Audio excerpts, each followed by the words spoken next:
All right, everybody, welcome back to another episode of Audio Signal Podcast. As you know, lately I've been repositioning the antenna. It used to be about everything. It got me curious, and then I decided that there were a little too much. I would say yes to everybody that wanted to come on the show because I'm curious about everything. And one thing I really like is storytelling, and I like to use this opportunity to get to meet the storytellers and see what's their story. So as you can tell, it's all about stories. And sometimes you want to ask for a good story, because maybe if you don't ask, you're going to get the answer that maybe you were not looking for. So I'm simplifying the title of this book that we're going to talk about today with these three letters, ask, and one simple verb that I think has a lot embedded in it. And to do that, of course, if you're watching the video, you already said it, is Jeff Wetzler, which is the author, here with me.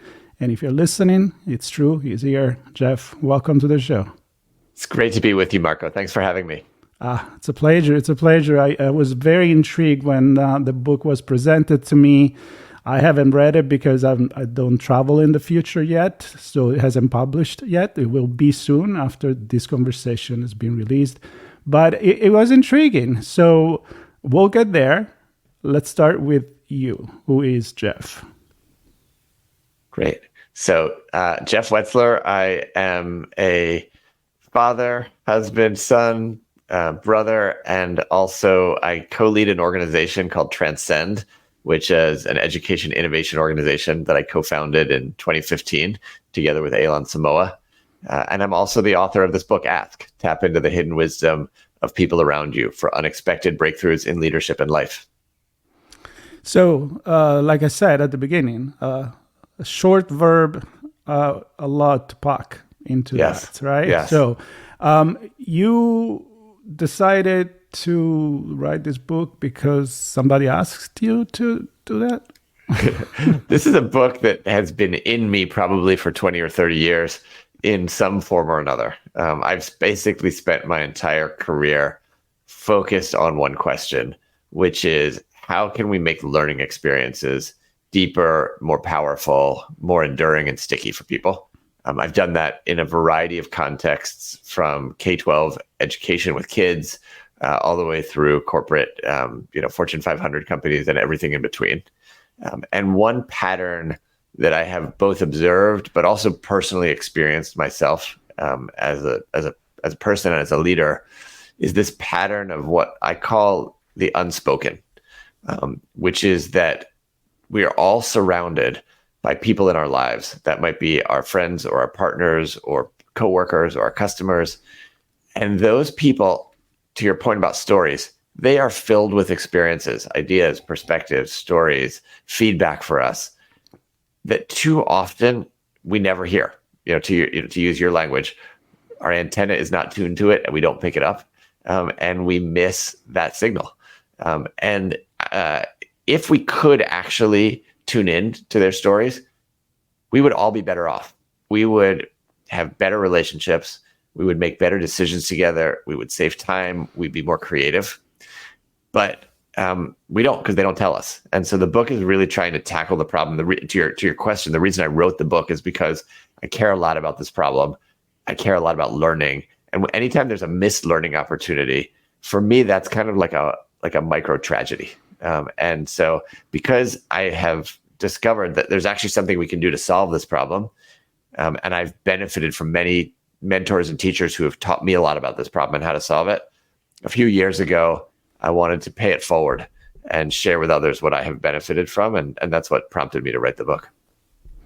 I love it. And it comes a lot of questions. I do some mentorship myself with a group called the Mentor Project, a nonprofit organization. So, yeah, I'm familiar. I think it's a great organization. Oh, perfect. They're great. So I talk to them all the time. There is, astronauts in there. There is physicists. And we, of course, I get in there and I feel an imposter just to start with. But we all share a lot of story as a kind of like a lateral mentoring.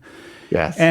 And I realized that you may have so much knowledge, even as an astrophysicist, but it's about how then you communicate that knowledge. that transform it into an appealing story and something that could motivate people. And are you focusing more on the kids, or do you then apply this to every phase of your life? I mean, I know you mentioned leadership, so I'm imagining that applies to everything. I believe that it's applicable to every part of life. The book actually has specifically a chapter in it around how can we raise the next generation to be curious question askers so that they can elicit the stories from people around them as well.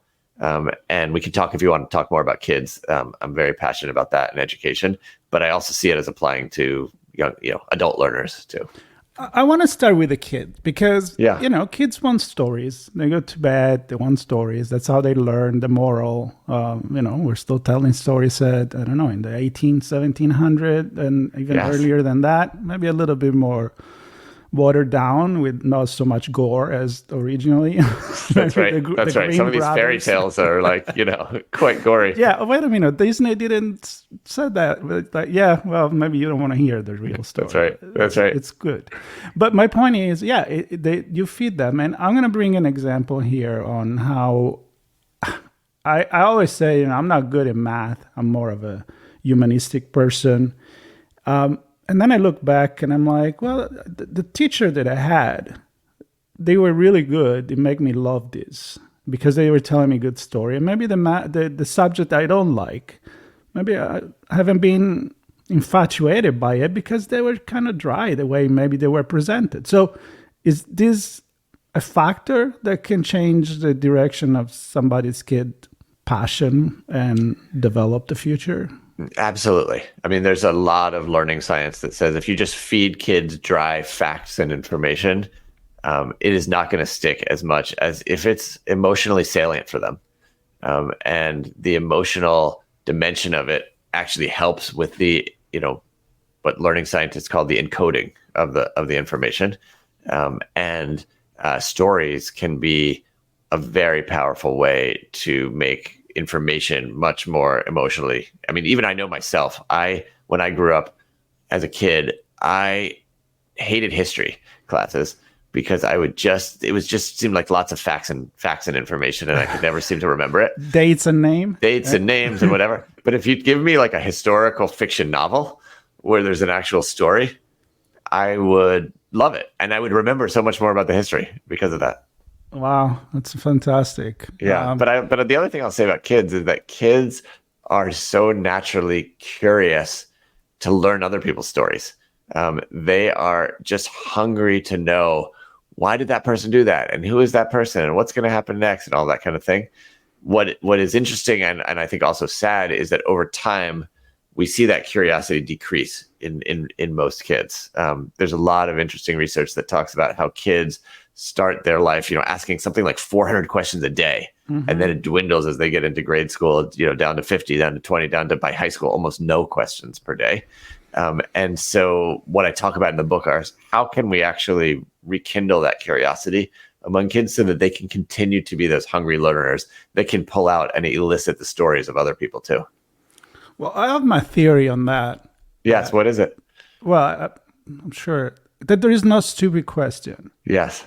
Right? Yes. So the kid doesn't care. You just want to know. And, right. and we grow up and we're still like, oh, maybe they're going to think that I don't know. That's right. Maybe it's stupid. Maybe I want to be the smartest person in the room. And that's usually a mistake if people talk about that. Yeah. So right. Is that why? Do we become more aware of our, I don't know, ignorance? Yeah. Philosophical here. And I think kids and all of us are surrounded in most cultures, certainly here, by a society that says asking questions or looking like you don't know the answer is a sign of weakness. And going to school year after year, where the emphasis is on getting the answer right, as opposed to asking the best question. All of those subtle signals can send to kids, I just need to know things as opposed to ask questions and be curious. And I shouldn't exhibit any uncertainty because that could be a sign of, stupidity or weakness or all that kind of thing. We need to change all of that if we want to actually encourage this kind of ongoing curiosity. But I do think that's a lot of the reason why we see the dampening of curiosity in young people. And we put that in AI too. When it hallucinates, it's because it just can't say, I don't know. It's just going to create an answer. just make it up, right? Exactly. Look weak. Exactly. There's some really interesting research that I came across from the book that talks about the power of modeling for kids. If they see adults in their life who just kind of don't ask questions or act like they know everything, etc., it sends a very powerful message to kids. That's how they should behave. But if they see a teacher who says, that's interesting, I don't know, let's explore that. Right. All of a sudden it changes the kids' behavior and they start to ask a lot more questions too. I love it. So let's get into the book. What's the methodology when people read the book and what they can get out of it? So the methodology is called the ask approach. And it basically is trying to deal with the problem that we've been describing, which is that the people around us have such incredible stories and insights and perspectives that they're not sharing with us. And the goal of the ask approach is to really better connect with other people so that you can understand what they know, think, and feel, so that together you can make better decisions, you can collaborate better, you can save time together, all the good things that happen. And it's got 5 key steps or practices that are part of it. The first one is what I call choose curiosity. And curiosity is really all about, it's really what we've been talking about, wanting to know what I can learn from someone else. What are the most important lessons, ideas, insights, etc. And to choose curiosity, we have to break out of our own certainty. So much of the time in life, we think we've sized up another person. I know what's going on with them. I know what's going on in the situation, etc. And so this first practice, and in the book, I talk about a number of different strategies for how we can break out of this certainty trap that we're in and instead look at someone else and say, there's something I can learn from them. There's something I might be missing. They see the world differently than me. They might have ideas. They might have feedback, and really awaken our curiosity to that. That's part one. Shall I keep going to the other pieces? I think we can do make an episode from each one of them. I think that's right. I'm gonna let you go and stop you like when I have a comment. But okay, let's go in the order. We'll go in the order. So that's number one.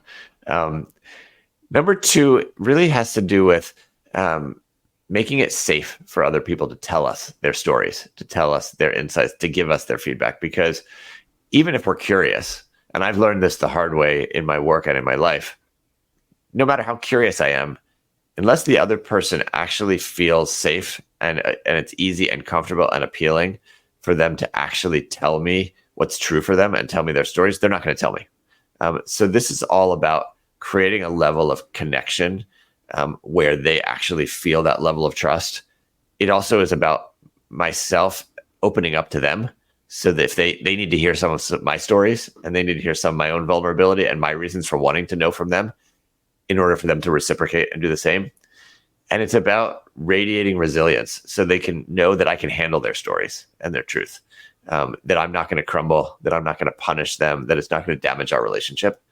And so these dimensions of connection and opening up and radiating resilience are all components to making it safe for someone to share with us.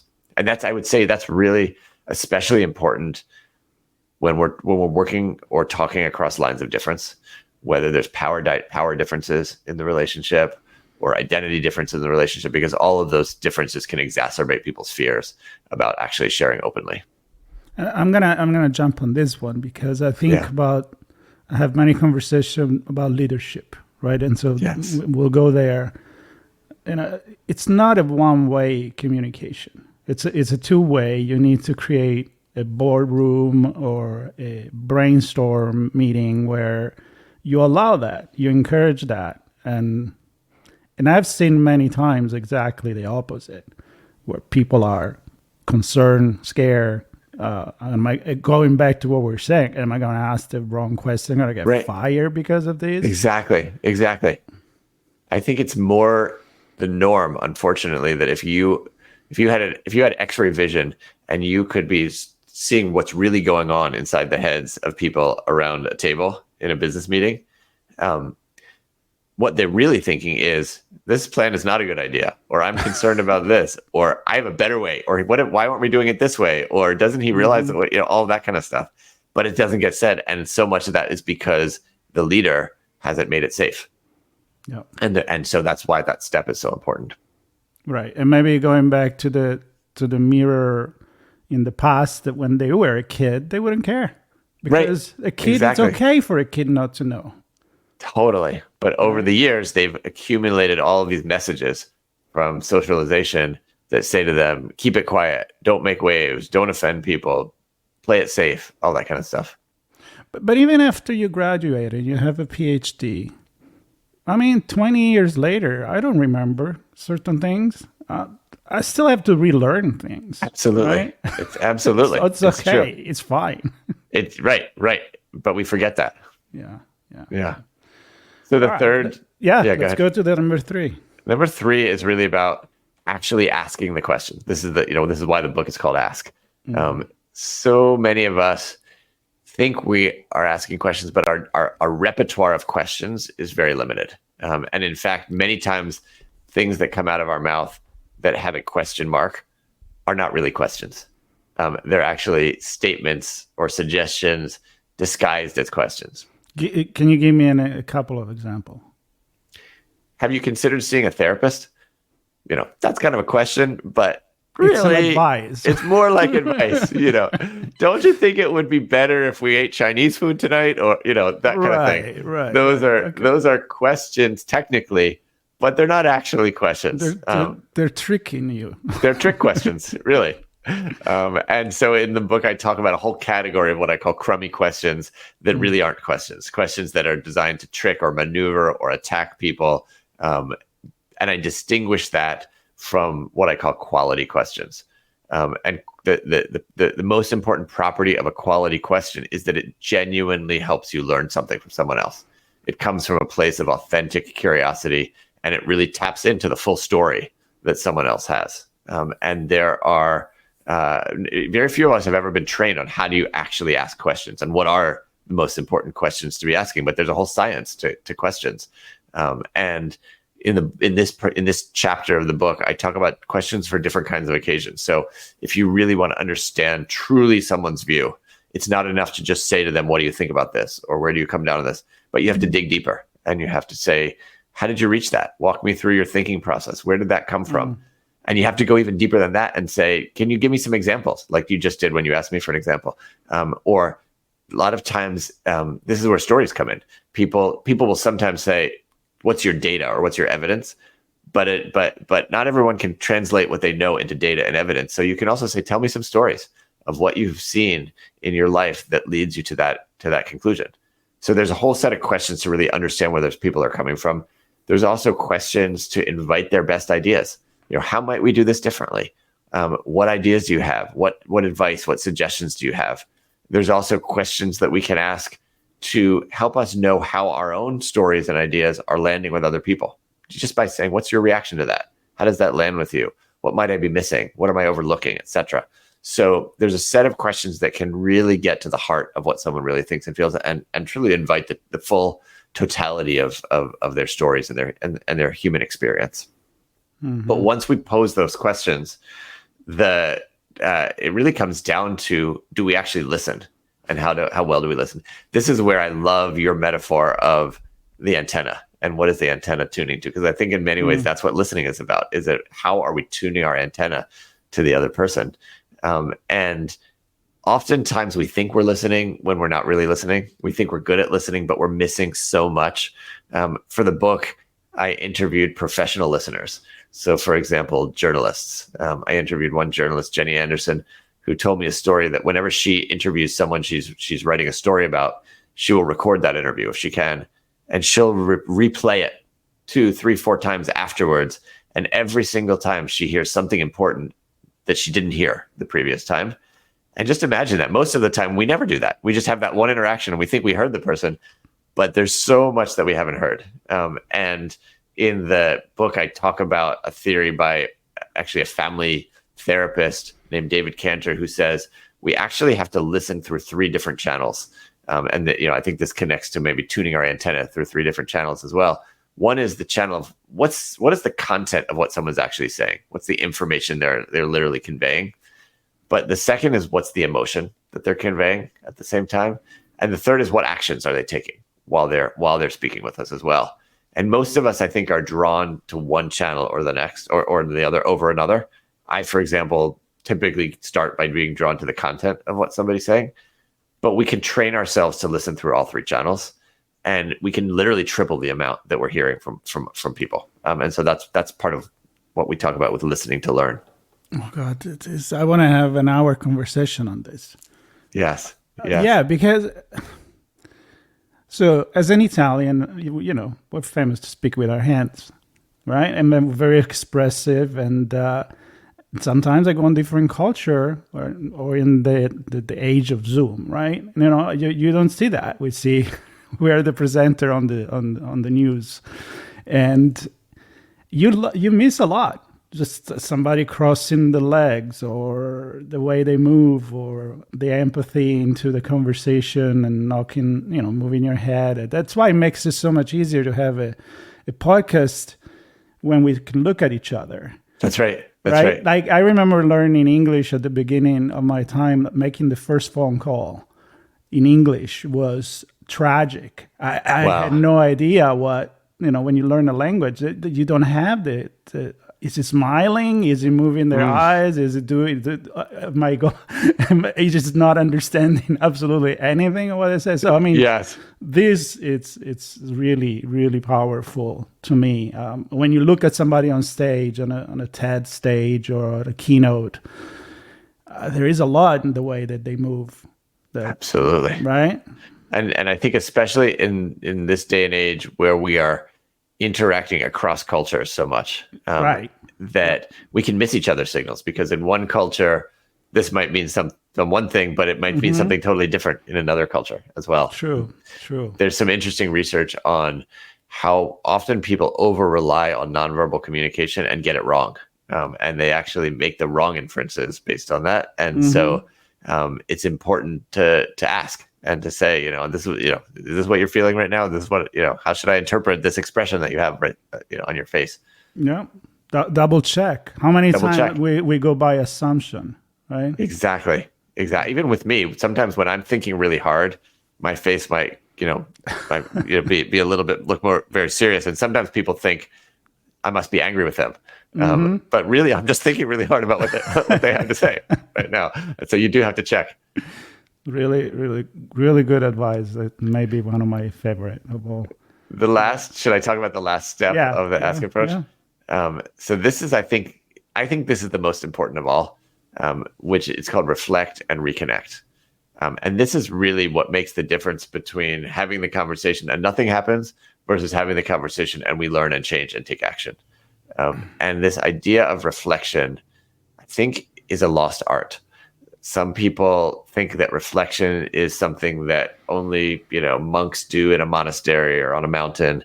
But really, reflection is a skill and a process that we can all do.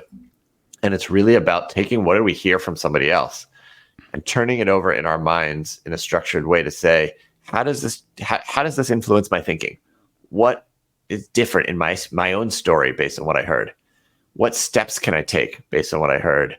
And is there anything that I heard that I really want to take in at a very deep level to look at my deeper stuff, my assumptions about life, my biases, my ways of being, etc. And if we can take what we heard from other people and really reflect and turn it through that way, oftentimes it helps to do that through journaling or with the help of a friend or a coach or sometimes even a therapist. We can really get the most important wisdom out of other people. But it's important to not just stop there. That's why I call it reflect and reconnect. It's essential to go back to the other person and say, here's what I took from what you said. Because in doing that, it's a way of acknowledging them and thanking them and letting them know that what they did mattered and that they really, impacted us. But it's also a chance for us to correct if we took the wrong thing away. For them, gives them a chance to say, actually, I didn't mean for you to take this away. I didn't mean to say that kind of thing. And it also just increases the chances that they're going to want to continue to engage and share with us over the time, because it shows them that it was worthwhile to do that. So that's the last component of the ask approach: reflect and reconnect. It may be also one of the hardest, maybe too. I agree. I think because you're kind of like putting yourself on the line to really go back to that person and say, okay, did I really get it right? And again, maybe the fear can come in at that point and be like, I don't want to look the person like the person that didn't understand what he was trying to say. So are you suggesting that re-asking the same question may be possible and smart to do, maybe from a different angle? Yeah, but and I think I'm particularly saying, especially if they've answered your question already, I'm maybe saying to start by saying, here's what I heard, and here's how I made sense of it, and here's what I took away from it, and here's how I'm going to change and grow. Here's how it's gonna enrich myself. And I wanted to just share that with you, but also ask you, do you have reactions to that? And is there something more or different that you would want me to take away from our interaction as well? Yeah. It can be a very humbling moment to be able Absolutely. Yeah. As a leader, I've tried to do that with others when they've shared feedback with me, and it can feel vulnerable. It can feel scary because in some ways it's exposing, like, I didn't know something and now I'm changing, and I've reflected deeply on it. But every time I do it, I'm consistently pleasantly surprised by people's reaction to it. They want to know that they've made a difference. Yeah. And I see all these 5 points not having, of course, a life on its own, but they're all interconnected. Exactly. Right? So there is it's kind of like you get to 5, you start again, but then you throw curiosity in any one of these. I mean, I'm looking at it right now. I'm like, yep, but that they're all interconnected. They're interconnected, and just like any framework or model, it's never as simple as it looks like it is on paper. It's messier, but I totally agree with you. These are each 5 practices that we can master in isolation, but when we implement them, we put them together and they interact. So I know that this is not the Redefining Society podcast where I talk about technology and society. But before we start talking, we said that maybe we will touch on AI. Yeah. But also, I really want to touch on social media. Yes. When our conversation, when our question or reaction may happen in front of many other people, followers, in public, and so I think you just become even more harsh, and social media are harsh. Absolutely. Yeah. What's your take on that? Yeah, a couple things. I mean, one is that I think that unfortunately social media too often makes it harder for us to be curious, because the people that we follow and friend and tend to agree with us. And so we end up in these echo chambers where we're just being reinforced of our own position. And that's one of the killers of curiosity is that we're just surrounded by people who tell us and also put pressure on us to sort of perform something that agrees with them as well. And then I also think that when there is a disagreement, especially out in public, the whole thing is just more pressurized. And I would love to see more often people on social media just posing questions and saying, tell me more about what makes you think that. And thank you. I learned something from what you said. And just leave it at that. We don't have to fight it back. There is a lot of question, non-question in social media. Exactly. Especially attack questions. It's not like you don't agree with me. It's more like, you don't agree with me? That's right. That's right. You want to What's fight? wrong with you? Yeah. Exactly.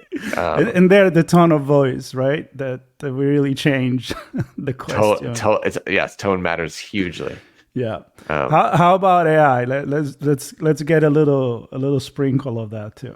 Yes. So I would say that first of all, there's so many skills and tasks that AI is taking over and is able to do better in many cases than humans.